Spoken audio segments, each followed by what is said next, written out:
What if your job let you explore the country and make a difference every day? Today on Journey with Jake, I'm joined by Aaron Bowe, a traveling physical therapist who's turned his career into an adventure. From the challenges of life on the road to the deeper reasons behind his journey, Aaron shares what it really takes to thrive in the world of travel healthcare. Let's dive in with Aaron Bowe. Welcome to Journey with Jake. This is a podcast about adventure and how through our adventures we can overcome the challenges of life that come our way. While I expect you will learn some things about different adventures, this show will entertain you. Each episode will feature a different guest or guests as they share experiences and stories from the different adventures they have been on. Not only will you be entertained, but you will also hear the failures and trials each guest faces and what they have done or are doing to overcome the hardships that come their way. My goal is to take each of us on a journey through the experiences of my guests with the hope that you'll be entertained and inspired to overcome your day-to-day challenges.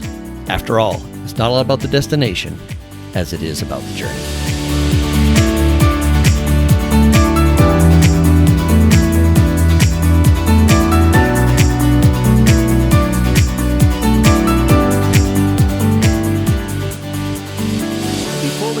Just a quick reminder to follow Journey with Jake on your favorite podcast platform so you never miss an episode. You can also find me on Instagram at Journey with Jake Podcast for behind-the-scenes clips and more inspiring stories. Today's guest, Aaron Bowe, is part of the Travel Therapy Trio, a group of adventurous healthcare professionals who've taken their therapy careers on the road. Aaron shares not only what it takes to thrive in the world of travel therapy, but also the why behind it all and the unexpected adventures that come with a life lived on the move. And if you enjoyed this conversation, be sure to check out episode 132 with Danielle Kiesling. Her work in the beauty industry has taken her around the globe, and her journey is another powerful reminder of how passion and profession can lead to incredible places. All right, on to my conversation with Aaron Bowe. All right, well, I'm excited. I have Aaron Bowe with me on the show today. Aaron, welcome to Journey with Jake. Thank you, Jake. Nice to meet you. I appreciate it. I'm happy to be on. Yeah, thanks. I'm glad to have you here as well. You're a traveling therapist, and that something about that caught my attention. I thought, okay, I do an adventure podcast. There's something about traveling for your work and, getting on different contracts at different places I thought would be interesting. We're definitely going to dive into that and what you do and why you got involved and all that sort of thing. Before we do that, though, Aaron, I always like to know just a little bit about you, kind of where you're from, who you are, a little bit about your family. If you don't mind, kind of tell me a little bit about Aaron. Definitely. So, like you said, I'm a traveling physical therapist, but I grew up on the west side of Washington State. I'm from Issaquah, Washington, and it's a little bit more mountainous and kind of forestry is where I'm from, but it's very still close to Seattle. For us, we were able to get to Seattle growing up if we wanted to, but it was kind of nice to be on the outskirts a little bit away from it as well. So, with that in mind, I spent most of my life in Washington State, and then I even went to college on the east side of the state over at Gonzaga, which most people have probably heard of from a basketball standpoint more than anything else. And then physical therapy requires us to get our doctorate degrees now. And so I went to school all the way out in Virginia. And so up until that point, though, I had only lived in Washington, and then I ended up almost as far away as you can get from Washington State going to grad school out in Virginia. So hopefully that gives you a little bit of background about kind of where I grew up. And then maybe why I ended up into the traveling realm of things anyways, because I was sort of forced to move so far away in the first place. Yeah, no, that's interesting because I thought, you were going to say, oh, I traveled all the time. I've always wanted to travel, that's kind of who you were. And maybe there was some of that. Before we dive into that a little bit, grew up in Washington, went to Gonzaga, family life, you big family, small family, what's kind of the situation there? Most of my family is or at that time growing up, most of my family was either on the west side of the state or on the east side of the state in Spokane. So I did have family on both sides of the state, and pretty big family. Grew up really close to my cousins. I only have my little sister, and so it's a family of four with us. But like I said, big family of cousins, and it's about a 4-hour drive. So we would visit often with our bigger groups of family members. So you went to Gonzaga. That's where you got your undergrad. Is that correct? That's correct. Okay. And then you went to Virginia to further your education. So you said, and I didn't know this, physical therapists are required to get their doctorate. I didn't realize that. Yeah, within the last, I'm not sure how many years exactly, but the program moved to a doctorate degree for all physical therapists. So you have any new graduating therapists are going to be doctorates. But back in the day, most were required to get a master's. And if you go even further back, it was a bachelor's program. Of course, anyone's grandfathered into it. And not to get too much in depth with kind of the specifics of that, but doctorates now for physical therapy are more intended to give an extra year for research or different clinical studies. But a PT that holds a bachelor's or a master's is no less knowledgeable than a doctorate physical therapist. So that's kind of the reason I mentioned that, is that a doctorate of PT isn't that they went through more education necessarily, like they didn't further their education to become a therapist. They did what's required of us now. But Gotcha. Okay. interestingly, I should mention, because you did say, I traveled out to Virginia and I hadn't done a lot of traveling before that. My family did travel up and down the West Coast every now and then. We spent a lot of time in Seaside, Oregon growing up, and then sometimes would go down to San Diego or up to Canada, but we didn't do a lot of traveling across the states. And my girlfriend at the time, but my wife now, drove with me when I went off to Virginia, because her program that she ended up going to was in Las Vegas, mine was in Virginia. And that's when we kind of found out we were interested in traveling, is because we hadn't been to different national parks, we hadn't been to different states, and within like a week and a half of driving, we had seen all these things we had never seen before. We went to Custer State Park in the Dakotas, and we went to Yellowstone and the Grand Tetons, and we stayed a couple nights in Chicago and a couple nights in Nashville. And that was all back to back to back. And then after spending years in a small town in Virginia, which I appreciated for different reasons, I thought, wow, I really do miss seeing all these different national parks and different regions of the country that are so unique. Wow. Okay. I love that. I love the fact that you were able to get out and kind of see things just as you were on your way to go to school. You're on your way to work, so to speak, finishing up your schooling. Just all the things you've seen, it kind of broadened your horizons a little bit. I kind of want to go back a little bit before that, though. Sure. Why physical therapy? What made you interested in that? I would say probably 90% of PTs can point to some injury they had at some point that led them to go through physical therapy sessions and kind of pique some interest in the profession. For me, sure, that's part of it. When I was younger and I was a runner, I had a stress fracture and I thought it was an interesting profession. But more so, I think part of why I got into physical therapy was because I was interested in rehabilitation and strengthening already. And then I found out that PTs have the ability to work in so many different settings. And so in undergrad, I shadowed a home health physical therapist and an outpatient therapist and an acute care therapist. And I realized, wow, I could do almost anything with this. I could work in any setting. And at the time, I hadn't thought I could work anywhere, but the combination of being able to work anywhere and in any setting, kind of they complement each other really well. If you're open to working anywhere, you can take any setting. If you're open to working in any setting, it kind of opens you up to a lot more job opportunities across the states. And that's speaking as a physical therapist, I guess, directly. Okay, that makes sense. So you traveled to Virginia, you thought, okay, I enjoy this traveling. I enjoy seeing things. I got to see some national parks. You got to hit Chicago and Nashville, some great cities, things like that. How did it evolve into, okay, I want to be a travel therapist? And how did you even know that there was such a thing, I guess? I've heard I of traveling actually nurses. Right, and it actually, if you think of travel nursing, it's essentially the same. You're filling in a temporary need. Usually, it could be that they're just looking to hire a permanent employee, but it could be that someone's on maternity leave, or they just lost someone. They ended up moving, so they need a temporary fill. I'll be completely honest. Travel therapy also is more lucrative than permanent therapy. So, and far more lucrative. So as a travel therapist, and I found this out probably 2 or 3 years into my program from speaking to another travel therapist. So if it not only makes you more money and you can pay down your student loans faster and allows you to see different areas of the country. At the time, I remember talking to my wife presently, but my girlfriend at the time, I'm like, we could both do this. We could this would be something we could pair up cities and pair up contracts, and we could work anywhere in the country.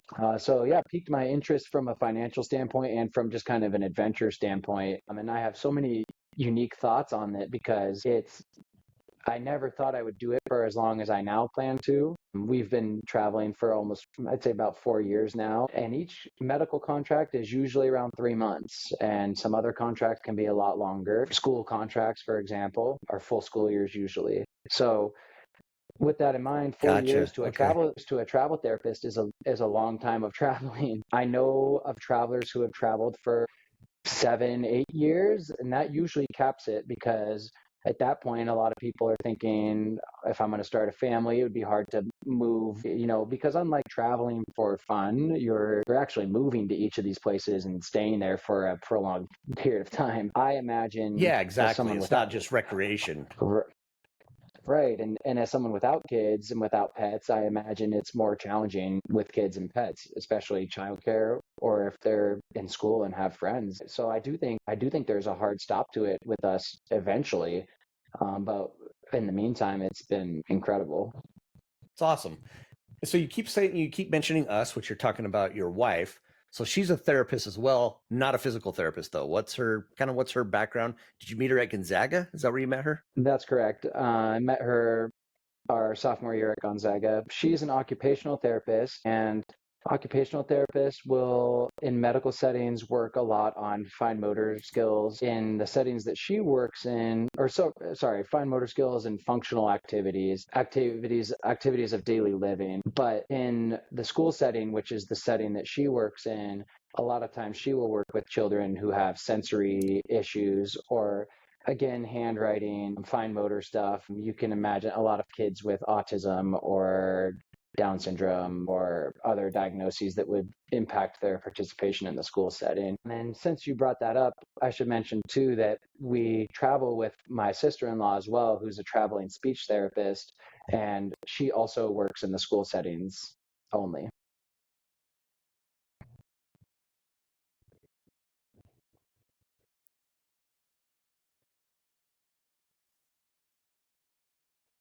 Wow. Okay, so it's the three of you, your wife, your sister-in-law, physical therapist, occupational therapist, speech therapist, all different things, but That's all correct. And therapists. Oh, that's kind of an anomaly.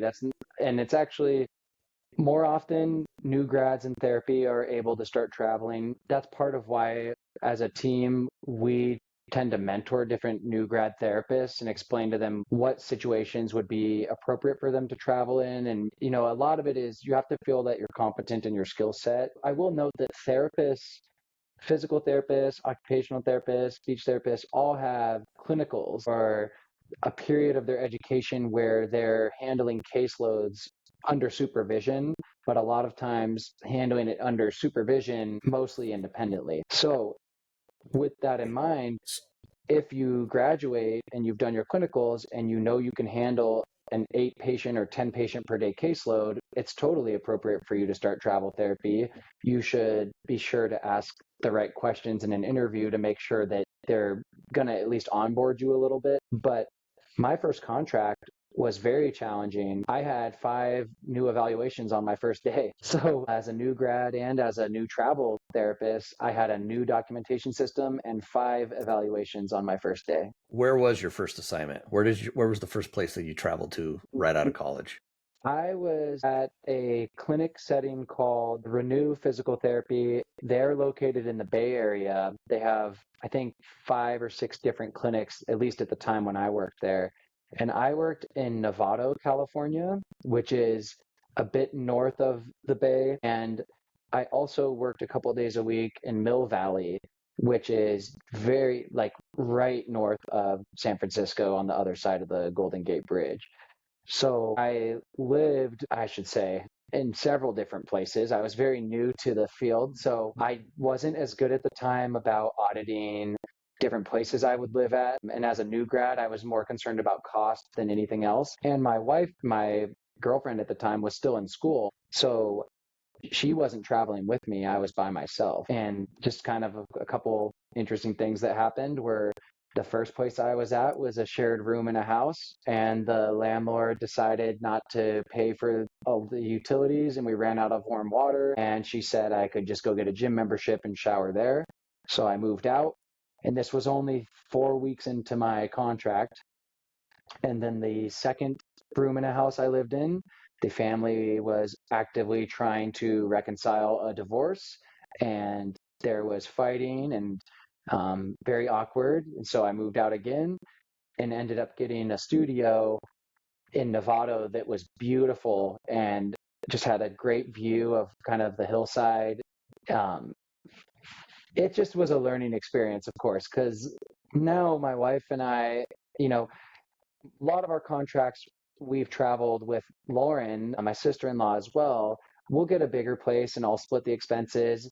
But even if we get separate places, we get independent structures or at least private entrances and our own living space. To each their own, but with the experiences I had, I can't share a living space again. I feel like I've maybe ran out of my bad luck with it, but I don't want to test it. This is what I love, because these are these experiences that you get. It's only helped you because, especially with what you're doing now, trying to help others, you've got a wealth of experience now.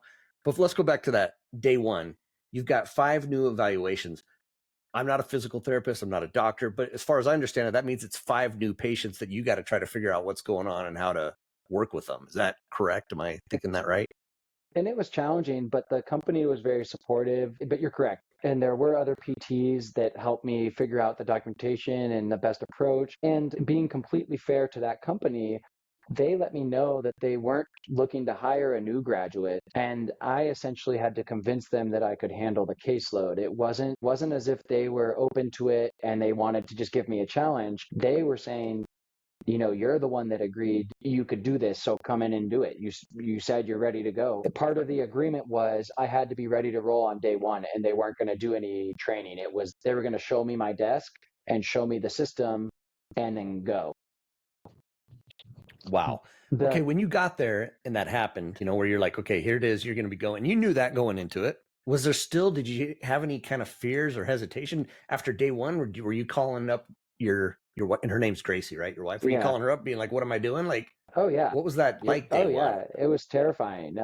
I felt like, how am I going to do this job? I'm not going to be able to keep up with this. And for 2 or 3 weeks, I struggled to. It was very challenging. But part of the trade-off was I did it because I knew it would kind of open the door for higher pay.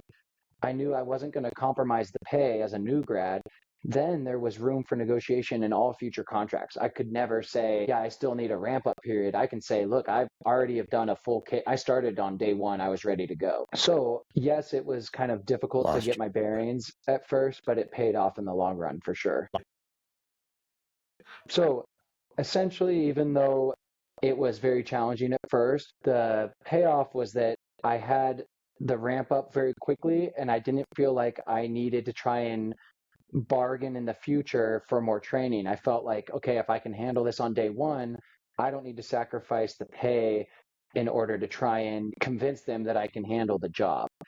And a lot of new grads make that mistake where they will say, yeah, I'll take lower pay if I get training in this setting. The thing is, in travel therapy, there's a need that needs to be filled, and the site will pay a bill rate to the travel company. And out of that bill rate, the travel company keeps a percentage and the therapist gets a percentage. Now, that is true regardless of if you're a new grad or not. So it's not beneficial for you to say, I'll take less, because they're still going to bill the site the same amount. They're just going to keep more.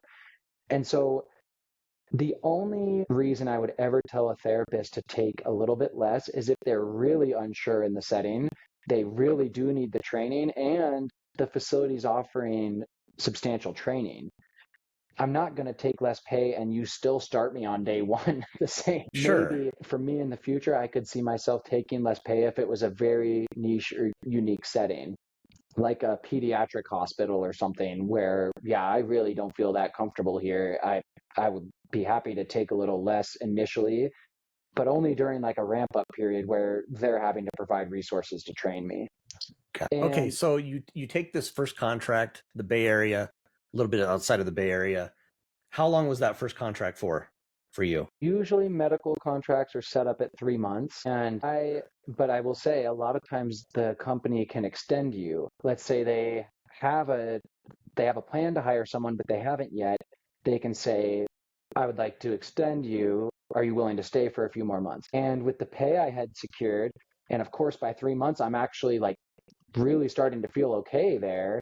I can handle the caseload just fine. I say sure, and I extend it 4 more months. So I stayed 7 months in Novato, which is a decent amount of time for an outpatient travel contract. My wife was still in school for 3 more months after that, getting her occupational therapy degree. So she visited me once or twice when I was in Novato. My sister-in-law wasn't traveling at the time. She was just working in a permanent speech clinic. And after Novato, I took a job in Seaside, Oregon, which was my family's favorite town to visit and vacation growing up. And so I took a summer job there for 3 months at another clinic, and that was incredible. And my wife stayed with me there in a house and right within walking distance of the beach and studied for her boards and ended up taking her boards in Oregon. So one weekend we drove out there and she took her boards and became licensed, right towards the end of my travel PT contract in Oregon.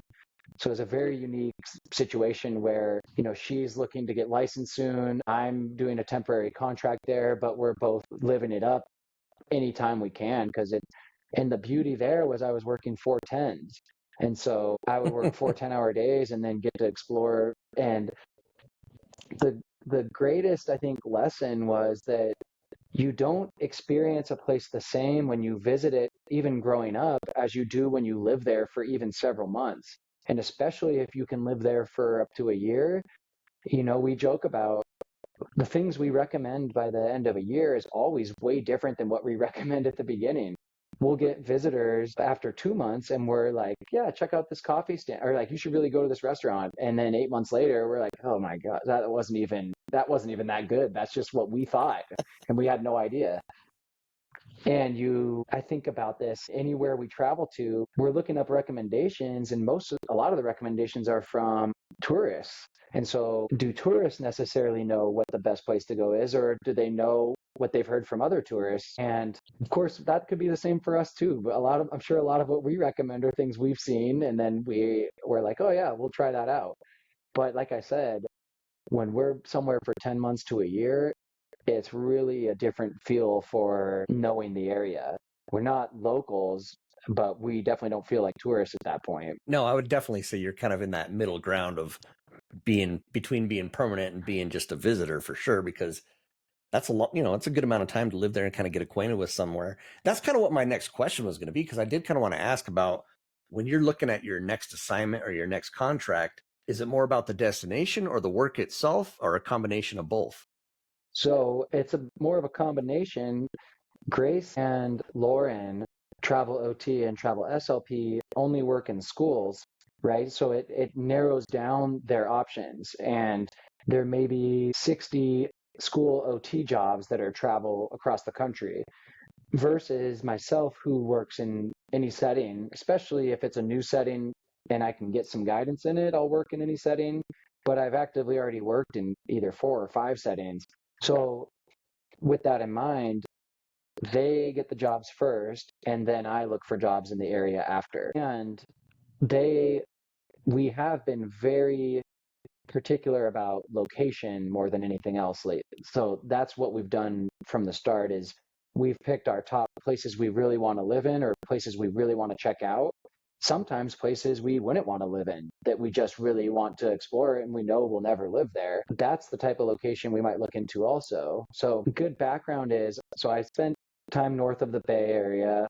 I went to coastal Oregon and Seaside, which anyone who's been there knows it is like the quaintest it is such a great town to be in the summer. And I just loved it. I was crabbing, I was clam digging, I was, do everything you can think of by the ocean is just, it was perfect. Then we head over to Ventura, California, which is again kind of a nice, peaceful, beachy town. I had jobs there all the way from Ventura to Calabasas, so up and down the coast, and we got to experience all the areas around there. Then we went to Maui for a year, which is obviously very destination based, and the pay was lower substantially. A lot of people don't understand that with travel therapy is that a more desirable location isn't going to, or a more expensive location especially, isn't going to pay more. If it's more expensive and it's desirable, other therapists are likely to take it for less. We were lucky. We really could leverage our negotiation because we were traveling with more than one of us. Yes, they could get a random PT maybe to take a little bit less, but it's unlikely they could get a PT, OT, and speech therapist to all work this contract and sign them all on at once. So as advice to travelers, if you can even, I won't say you should pretend to, but if you can at least link up with other travelers and say, let's go take a contract here. If you are interested in working at the same facilities and they have more than one opening, you have leverage. You have negotiating power as a group or even as just a couple. So we can touch more on this if you're interested in it, but from Maui to super remote Alaska for me, I took a break from Maui because my job was done as we hit summer. The girls both had a job through the summer. So I went to Alaska while they stayed in Hawaii for 2 more months. And then we all met up in Monterey, California for the next contracts. So we've stayed pretty West Coast. But our plans are to keep expanding out over to the East Coast and other states in the next coming years. This is fascinating to me, just hearing where you've been, what you're doing. I love the fact too that you went Hawaii to Alaska. That's like, the kind of opposite places as far as, they're both the two states that aren't connected to the mainland. And, it's amazing. Alaska, I think of, cold and fishing and, that kind Oh of thing. yeah. You fishing too in Maui, obviously, but different type, for sure. So I think that's pretty neat. And that's, have you had any, when you're traveling and you're in these different spots, you're in Maui, you're in Monterey, you're in Seaside, Oregon. Have you had any moments where you're like, this is why I do this. This is why I'm a traveling therapist. And whether that's because of where you're at and location, or maybe you had a particular patient or, professionally as well. Any moments like that you could share? So for us, looking back, not as particular moments, but kind of when we see kind of who we are today versus when we started, we have gotten into so many activities that we never would have done if we weren't traveling.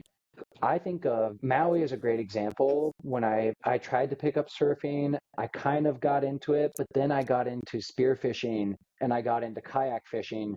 And anytime I had free time, I did that instead. I could not, anytime I thought, I could go surfing right now, I thought I could also go fishing right now typically. And spearfishing for me was so fun because it's just adrenaline and it's strategy and it requires a lot of endurance. But kayak fishing, they call it, my buddy out in Hawaii, Uncle Gil, calls it a Hawaiian sleigh ride. Because if you hook a big enough fish, it'll kind of pull the kayak and it'll just take you around. But in Monterey, all three of us got interested and started taking tennis lessons and picked it up. And it's way less intimidating when you're in a new place because you don't feel like you're going to run into an old friend and they see you sucking at tennis and all of a sudden you're like, oh yeah, this is awkward. I'm trying tennis for the first time. I think, for the most part, we wouldn't care about that anyways back home, but we never would have said, we should start trying to pick up tennis. We lived blocks, like one block from the tennis club that was kind of an outdoor tennis club in Monterey. And we said, you know what, let's just go one day and just see what it's like. And it was so laid back and they were super nice to us and we got very into it. And I would say now we still suck, but just not as much. And it's cool. We can hit it back and forth a few times now.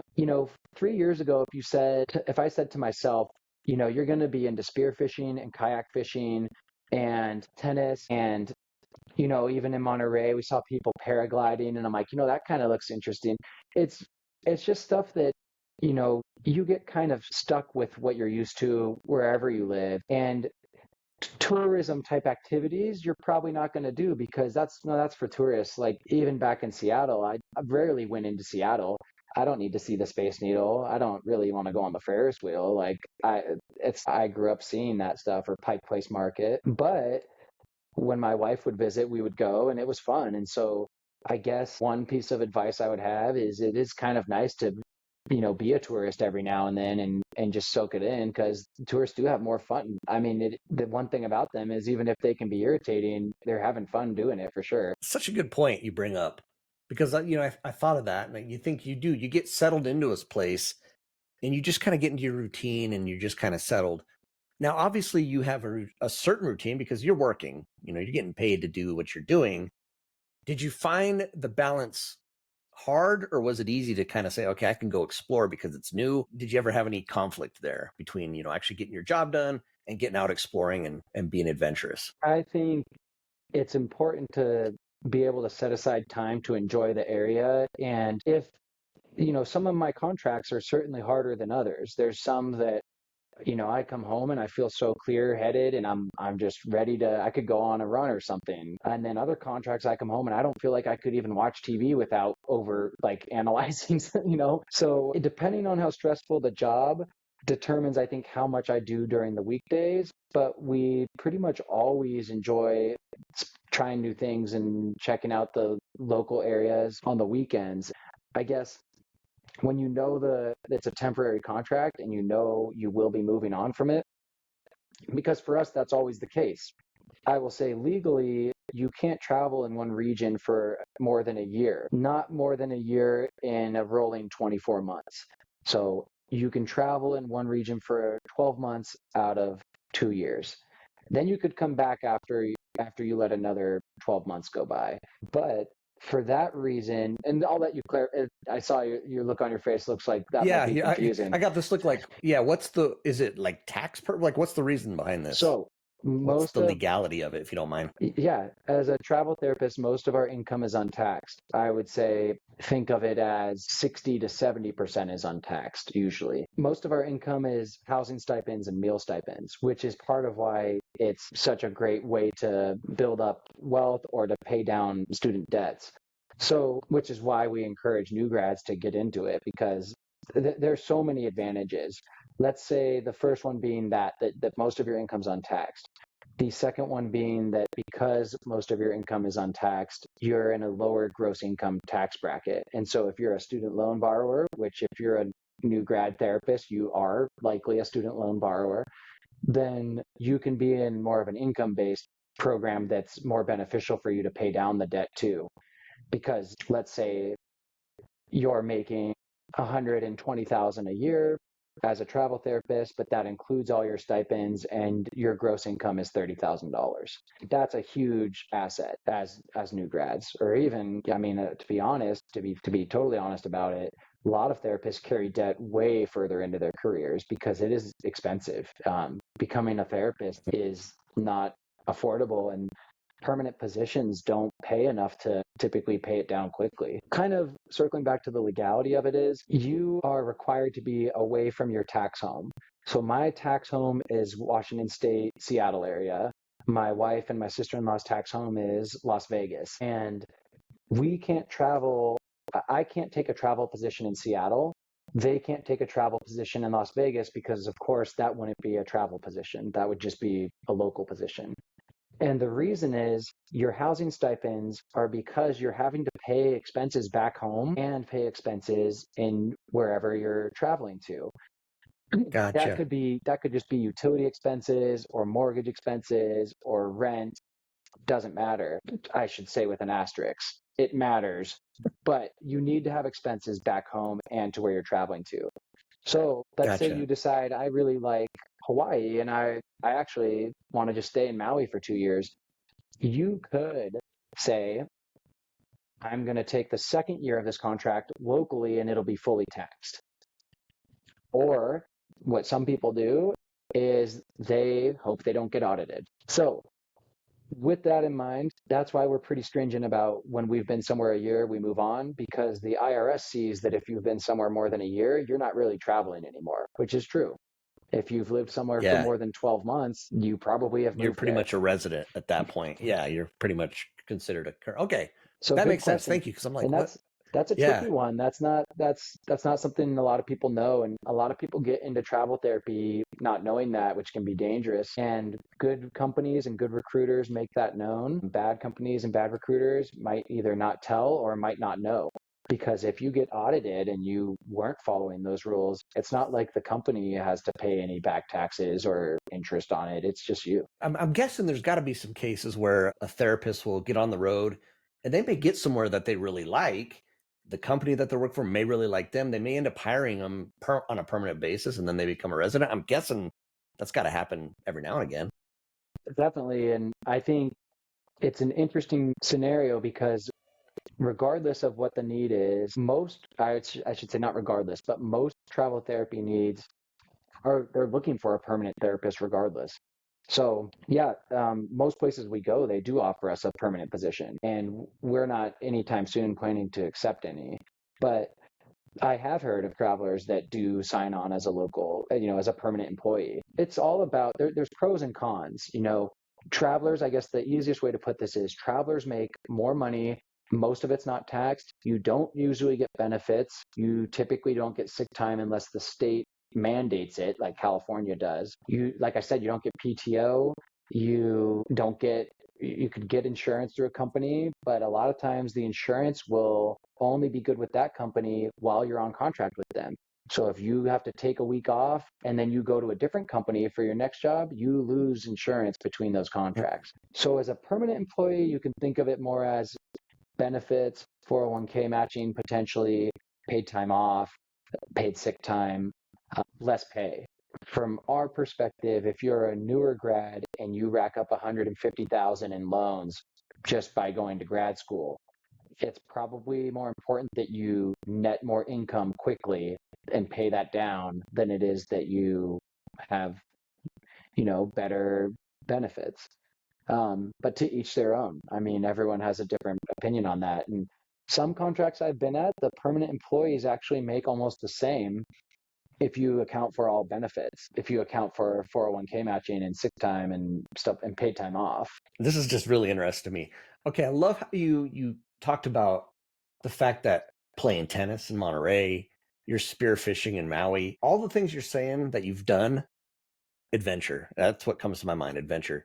So for you, Aaron, what does adventure mean to you? I would say adventure is kind of an openness to not always having a plan and not always anticipating everything. Because I think that the most enjoyable things I've done, or my wife and I, and my sister-in-law and all of us have done, is the things that we didn't really plan on. It's things that we just decided to jump into. I even kind of circled back to when we first drove across the country to Virginia. A lot of times we actually didn't have planned out where we were going to stay. We said, let's see, let's try to get to here, but if we get tired, we'll just get a hotel.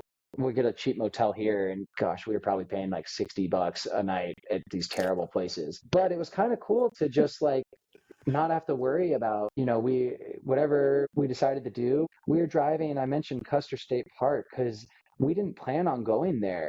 We just were driving through there and we're like, oh, we should stop there. And we see all these wild horses and antelope. Good Lord. We see antelope and all these different animals that it was so, so cool. And it wasn't even on our agenda. We just were driving through. And same thing with our nights in Chicago and Nashville. We just kind of got there and we're like, what should we do? And just looked a couple things up and okay, let's go try it.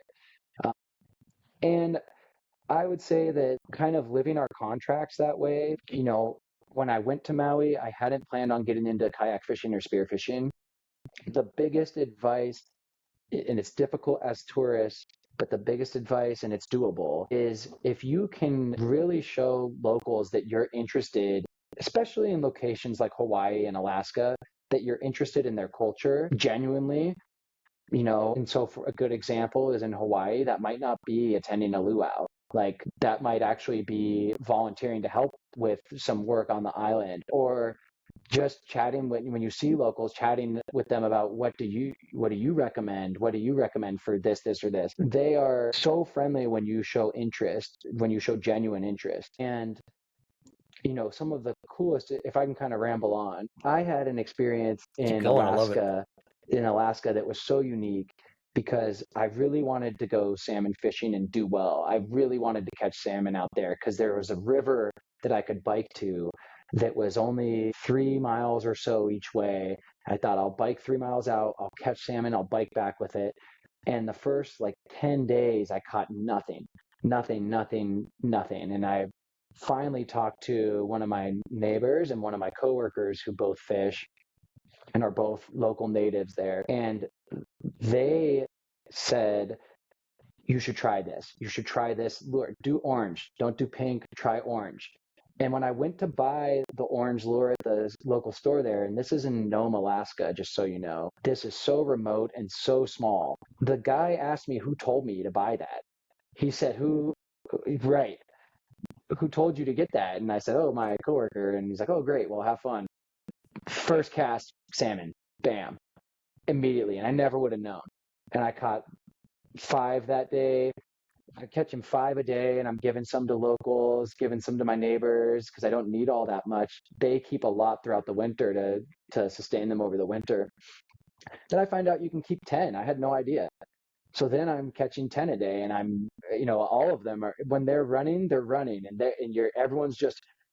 I remember telling my family I can catch a salmon on the first cast, and they didn't believe me. So I set up my camera and I showed them. I'm like, here it is, cast, and 5 seconds in, I had a pink salmon on and just reeled it in. The story that I want to get to that was so unique. My dad visited. He was one of my only visitors there because of how remote it was. My dad visited, and we decided to rent a truck and go down to a river a bit further to catch coho salmon, some of the bigger silver salmon. And we got to the river and we did okay. We're trying to use salmon eggs, and we caught 2 and it was fine. But again, it was a local that told us to go there, and we were going to catch 0 if we kept going to the spot we were trying. And we caught 2 the first day. Second day we go there. We caught 1. It was kind of spawned out, which means it's kind of turned into a zombie at that point from being in the river for too long. Throw it back. And a group of locals come down in a truck, and they line up on the riverbed, and they're just, boom, salmon, salmon, salmon, every cast. If not every other cast, but every cast. And I'm like, okay, I got to go talk to these guys. So I go up and I'm like, what are you doing? They show us how to hook up the eggs onto the hook, and we throw it in and we get 1 first cast. So it's not, the locals do know better, but they're open to showing you most of the time, as long as you can show genuine interest and you're not just in it for personal gain. The funniest thing about this was they go to leave and they go, hey, do you guys want all this salmon? We're like, why? And they say, oh, we're not really salmon fishing. We're just taking a break from moose hunting. And then they go, do you want to see it? And they show us in the truck, and they have a moose in the bed of the truck. I'm like, these guys that are just here to go moose hunting did way better than us in the 30 seconds they were here than we did all day, just because of the knowledge they had. So yeah, the moose hunting locals caught 10 salmon to our 2 with no effort. It was just hilarious. That's such a good story, and it kind of captures perfectly kind of what travel does for people, why people like to be part of the culture, as they say, wherever you are. Even though Alaska's the United States, but that's a different culture from what you were used to, and you're living part of that. When how do you think this whole lifestyle of being a travel therapist, how do you think it's shaped who you are today? I would say it's changed my perspective on the beauty of different areas, because until you travel, I think you may not have as good of an appreciation for how beautiful it is where you're from. And that depends. Obviously, not everyone's going to come back to their home and be like, wow, this is more beautiful than I thought. But I think for me and my wife and my sister-in-law, travel therapy has shaped us to be way more open to trying new things, whether that's different foods, different activities, and nothing is intimidating to us. Nothing like there's, we go swimming with sharks. My friend the other day in Monterey was saying, would you try skydiving? I'm like, I don't know, maybe. It's not something that I ever would have thought of. A lot of these activities and the perceptions that we've shifted are more just about being open to trying new things. And again, the things we recommend at the start are always different than the things we recommend at the end when we have visitors. And I think that's really a great sign that it's important you keep trying new things, because if you find the coffee shop or whatever it is that you like and you stick with it, you might not know that that wasn't even your favorite and you just decided to keep going with what you knew. I love doing this podcast because I kind of feel like I'm someone who kind of gets set in my ways, and you kind of, I go somewhere and I order the same thing. I go that sort of thing. That's kind of what I do. When I hear people like you who are out exploring, seeing different things, it opens my eyes to like, yeah, hey, even locally, I can, I live in Utah. I could go look around. I've only been here for 4 years. There's so much more I haven't even seen, but I'm already in that point of like, okay, now I'm kind of settled in. I'm just kind of doing the same thing over. So when I talk to people like you, it just motivates me and gets me excited. So I appreciate you sharing all this with me. Absolutely. Here's a question for you. You kind of alluded to this earlier, that there might have to come a point where this is going to have to end. What do you think? I mean, what does the future look like for you? Do you see yourself kind of, you and your wife settling down? I mean, what's kind of the plans moving forward? So I think that, I'll say our next contract's in San Diego and we'll be there for a year. And it's different than what we've done, but it feels also like we keep ending up on the West Coast. And so we really want to do either Boston or the Carolinas or Maine, possibly Texas. Maybe, there's just different areas of the country that we haven't experienced. And granted, California is so diverse. I mean, California, every different part of California is so unique, and we end up always within an hour drive of so many different, wonders. But I think if I was going to plan out the next few years, it would look like Boston for a year. It would look like possibly either Maine or one of the Carolina coastal for a year.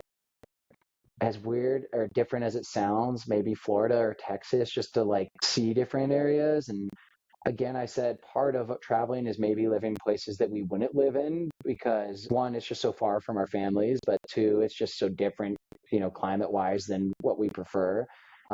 Especially Boston, for my wife being from Las Vegas, I think some of those seasons would be a little tough for her. I think in 4 or 5 years, we might wrap it up if we feel like we've seen most of the areas we wanted to travel to. And the nice thing is, it gives us insight to different types of areas we would want to travel to in the future. Obviously, if you noticed, most of our contracts have been very close to the beach or very oceanside. Absolutely.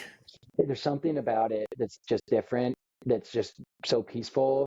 But part of it is like I said, I like fishing, crabbing, all that. But I know if we go out east, I'll be trying to figure out if there's any way for me to get a lobster. I just know it's always going to be kind of an itch. And I think that's really been kind of finding out what type of place we want to live in. Everybody wants to live near the beach. Everybody, like, it's really, the thing is, the truth of it is that's challenging, and financially it would be challenging. And like I said, we're paying down debts. So I feel like it wraps up when we are in a financial point where we can pay down all our loans and have savings to kind of live the type of life that we want to live. I think that's in 4 or 5 more years. So you still got a few more years of hitting the road and being a traveling therapist. I wanted to touch, so we've been talking for quite a while now. I wanted to touch just a little bit on what you've got going on, which is Travel Therapy Trio. Just kind of tell me a little bit about that and what it is and what kind of services you're providing and what you got going on there.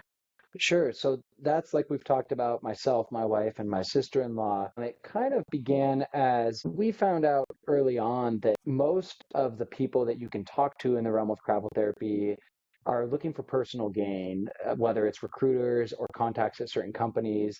And so, part of how we found that out is, prominent figures in travel therapy referred us to companies. Well, we find out they get massive referral bonuses for this, or they're contracted with them. So they're not necessarily recommending them because they're the best companies. They're recommending them because they get $2,000 each time. Exactly. Yeah, So, a little kickback. so with that in mind, and we can't plead innocence from that. We do get referral bonuses. So we do. But we only refer to companies that we recommend. We only refer to companies that we know are solid, that either we've worked for or we've heard great things from other companies. And we don't recommend to companies that are not great, regardless of what the referral bonus is. So even if they offer $2,000 referrals, we don't refer out to them. I won't say what companies those are. If you want to know, you can message us. But the other thing is we can be valuable resources to people who are trying to travel in groups across different professions for work, because there's a lot of logistics that go into figuring out housing. There's a lot of logistics that go into, which field among you is the most challenging to find a job in, and are you strict on settings, pay, location? And if you're the most strict, let's say that's, no disrespect, let's say that's Grace and Lauren because they only work in school settings. If you only work in school settings, we'll find you the job first, and then I'll find the job after. I'll work in whatever setting it is. So if it's a physical therapy assistant and a traveling PT, find the assistant a job first because there's only 50 jobs across the country for them. So you better find that job first, and then the PT can find another one. Same thing with travel nursing. If one of you is a traveling OT, but one of you is a travel nurse, find the nurse job second because nurses are desperately needed everywhere. Those are the type of, and we'll answer questions for travelers about what it's like to start out as a new grad, filing taxes, how do you get insurance if it is off between contracts, setting up housing, and negotiating contracts. Especially, I will say we've always negotiated contracts, and if there wasn't room for negotiation, we moved elsewhere. We've never had to. There's always been room for negotiation, and I think just like if you're going to purchase a car from a car salesman, it's very unlikely that the rate they give you out of the gate is what they're willing to send you home with. So that it's all kind of very niche to travel therapy, and I understand that, but I do think it's interesting to see that perspective. So if someone's out there, maybe I got a therapist listening who's thinking, hey, I want to do this, or I just want to reach out to Aaron and ask questions, what's the best way they can do that? How can they get a hold of you? So if it's anything travel related or therapist related, our Instagram is at Travel Therapy Trio, or our website is traveltherapytrio.com, and we're very responsive on there. I think that's the best approach for those kind of questions.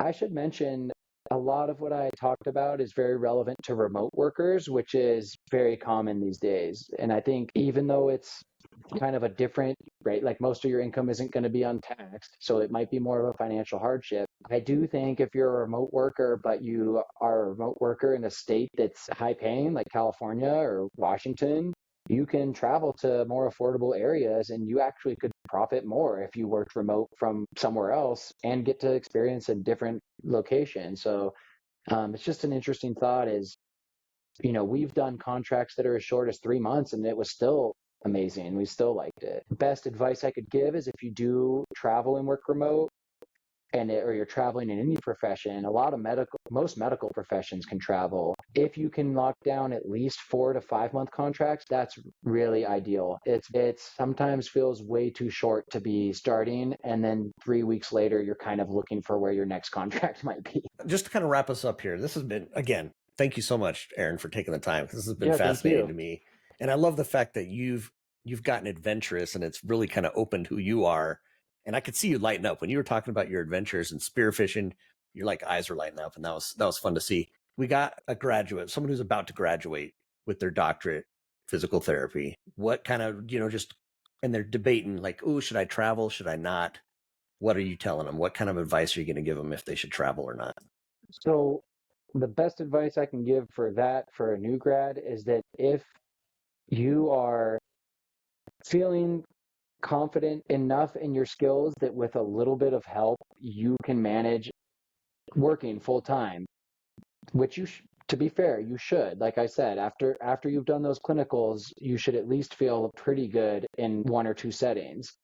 Travel therapy, I can't think of for new grads, if you also open yourself up to places that give you training and onboarding, because they're everywhere you look in travel therapy, they need someone badly. A lot of them are going to be willing to negotiate. Yeah, we'll give you 2 weeks of training and shadowing if you just come help us. So you go into those type of situations. I think new grads think this is going to be so much harder than a permanent job. It's not. I have had so many of my peers and my classmates that switched to travel after 2, 3 years because they were getting burnt out. And so if they had just done it from the start, I think of how much more they would have saved, how much more of their debts they would have paid down. And again, if you're a new grad therapist that's thinking, maybe I'll travel, maybe not. If the place that you're going to work in regardless is not your tax home, if the place you're going to work in is not where you lived in those 3 years for school or is not where you grew up, you should travel for that job anyways for the first year, because you're basically deciding that I'm going to just take a permanent position for, $20, $30, $40,000 less. Logistically, I think any new grad therapist or any healthcare worker that's able to, if what's holding you back is you want to be in one spot and just stay there, then yeah, it's not for you. Of course not. Take the permanent position. But if you're not sure where you want to work, if you're not sure what setting you want to work in, if you're not even sure where you want to end up, absolutely travel therapy. Because a permanent position isn't as likely to take you on and try and train you in a brand new setting and pay you a lot for it. They might be willing to train you in it, but they're going to take a huge cut of your pay. I think as a travel therapist, like I said, I've now worked in 4 or 5 different settings. Each of those were new to me when I started. It's like you're a new grad all over again if I start in the new setting. So yeah, I know that was kind of drawn out, but I don't see many cons to it unless you're really trying to stay put in one spot. Then it's not legal, of course. I love it. This was great. Aaron, thank you so much for coming on Journey with Jake. Yeah, thank you so much. It's been a blast. Time really flew by. I appreciate it. A big thank you to Aaron Bowe for sharing his journey and giving us a glimpse into the world of travel therapy. If you want to learn more about Aaron and the amazing work he's doing with his wife and sister-in-law, be sure to visit traveltherapytrio.com and follow them on Instagram at traveltherapytrio. Thank you so much, Aaron. If you enjoyed this episode, I'd love for you to share Journey with Jake with a friend who could use a little inspiration. And don't be a stranger. Feel free to reach out and say hi. I always enjoy hearing from listeners like you. We've got another great episode coming your way next week as I chat with Barry Mon about his incredible drive across the African continent from Alexandria, Egypt, all the way to South Africa. You won't want to miss it. Until next time, just remember, it's not always about the destination as it is about the journey. Take care.